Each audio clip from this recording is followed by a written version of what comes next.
Hello lords and ladies, welcome back to Cartoon Hangout. I'm still struggling to catch up with some of my reviews, but I'm hoping to knock off several of them today. So let's move on to the review itself. Kitchen Frightmare is the latest episode and revolves around the gang visiting the opening to Shaggy and Scooby's favorite chef's new restaurant.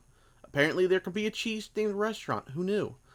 Although watching this episode did make me hungry for all manner of cheeses, similar to how being waiters made Scooby and Shaggy hungry too. Unfortunately for Chaz Larkin, the chef, a Yeti has managed to scare away all of his waiters, and unless he gets some much needed help, he'll have to close down the restaurant. I don't know if the Yeti is a reimagining of the Snow Ghost from Scooby-Doo Where Are You, or if it's just a coincidence that they came up with a Yeti. I'm betting on it being a reimagining though. Daphne's hobby in this episode is stand-up comedy, and it was really cringeworthy, but in a good way. At least Fred warms up to her jokes after he starts feeling nostalgic for the beard.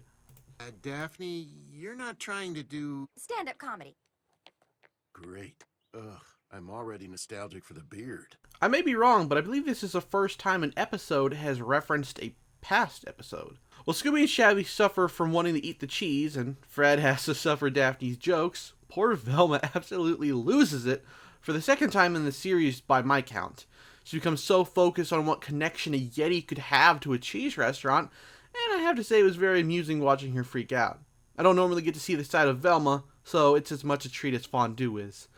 In the end, the monster turns out to be one of the customers, Jeff Howard, who lived above the restaurant space for years and couldn't stand the noise.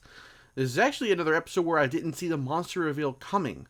I was pretty focused on one of the employees, but admittedly, he had more screen time, so kudos to the writers for throwing me off that scent. While I wouldn't say it was as good as the last episode, it was still pretty entertaining.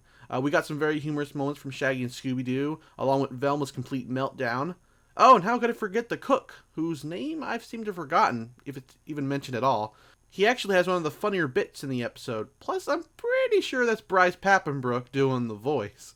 If I had to describe how I felt about this episode, it'd probably be with this clip from the episode.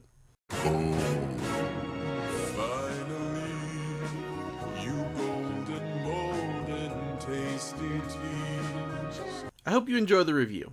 If you did, consider leaving a like or a comment. And of course, I'd like to pass along thanks to the team behind this episode. Great work. Thanks for watching. Take care.